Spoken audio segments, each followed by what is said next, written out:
Да Пожалуйста. сейчас будет, жди. Вот подожди, я помолчу. О! Вот он пошел, на нахуй. Готов. Внизу.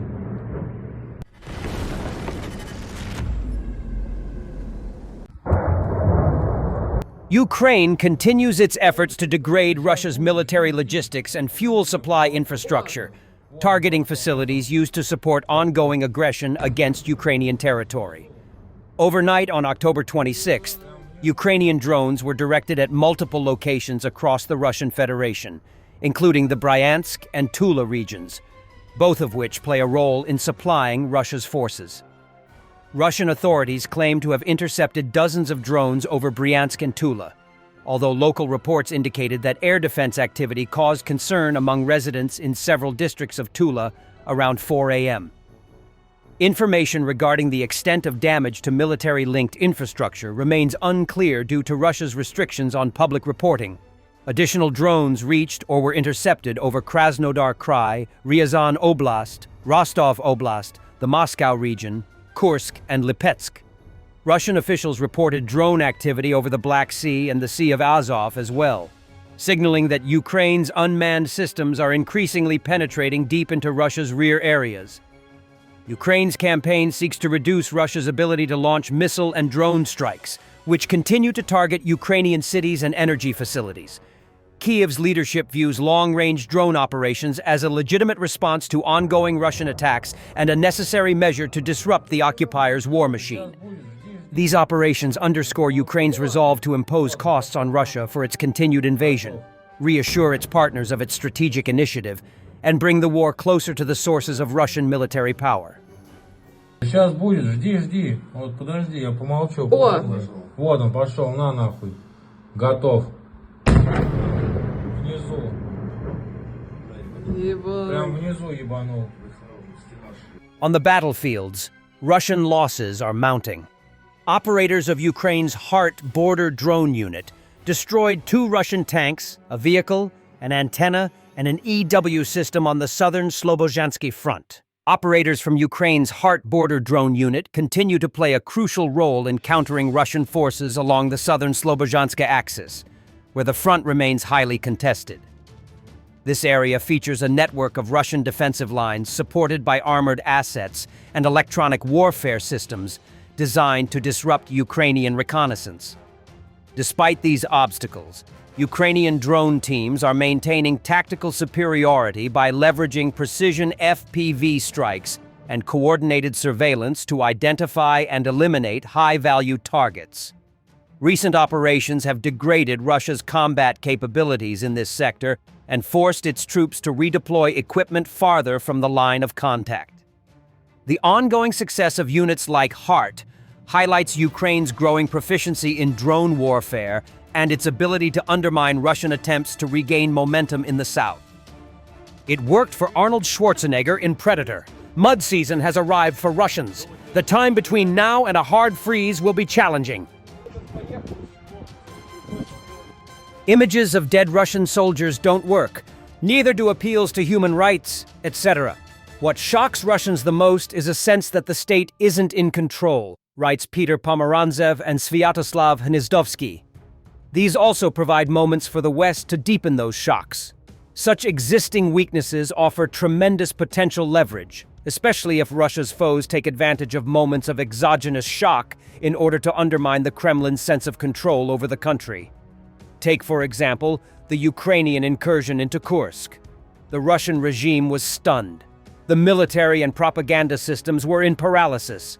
In polling, trust to Putin fell to a record low for the period of the war. Only 4% of Russians put him as one of their top 3 most trusted politicians, down from a high of 54%.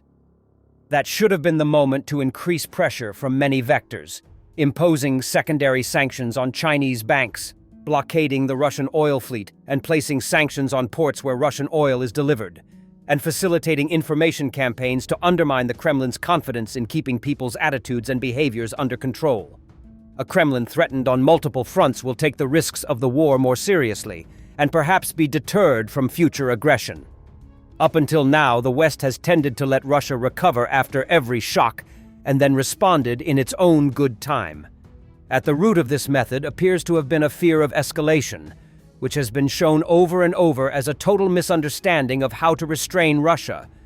Consider how long the United States stopped Ukraine from striking missiles at Russian army bases inside Russian territory, worried that this might provoke Russia. Now, such strikes are commonplace, and that fear seems absurd.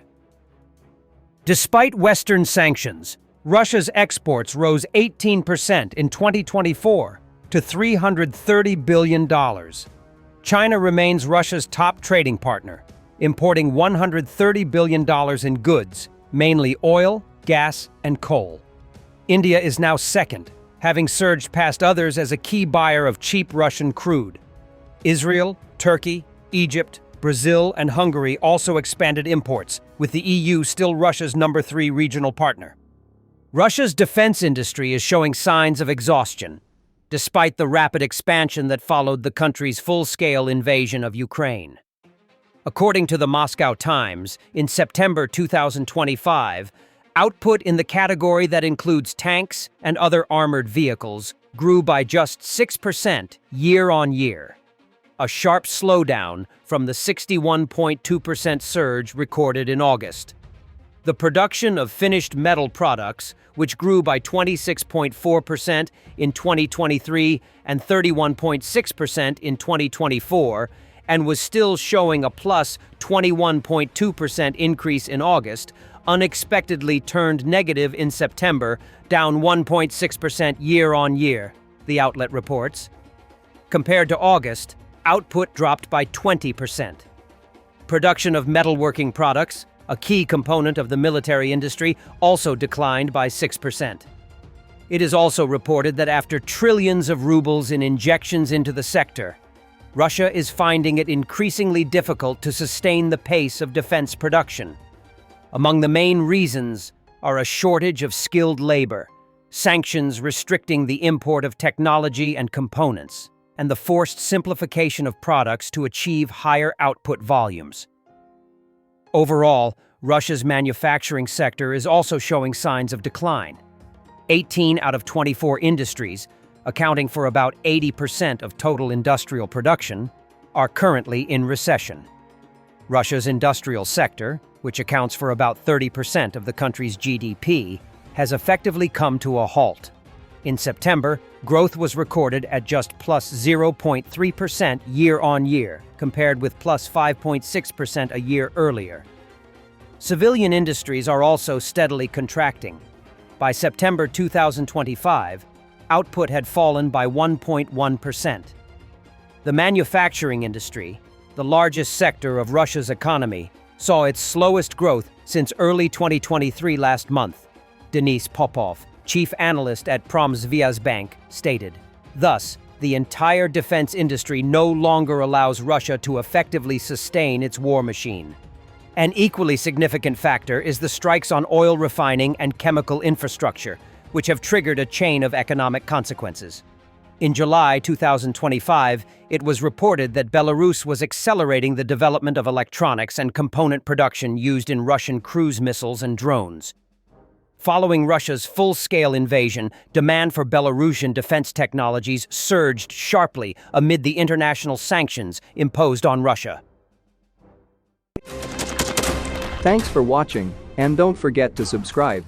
Also, if you want to support Warthog Defense, please become our member and get early access to new videos, exclusive members-only videos, and become administrator in comment section. The membership link is in the description.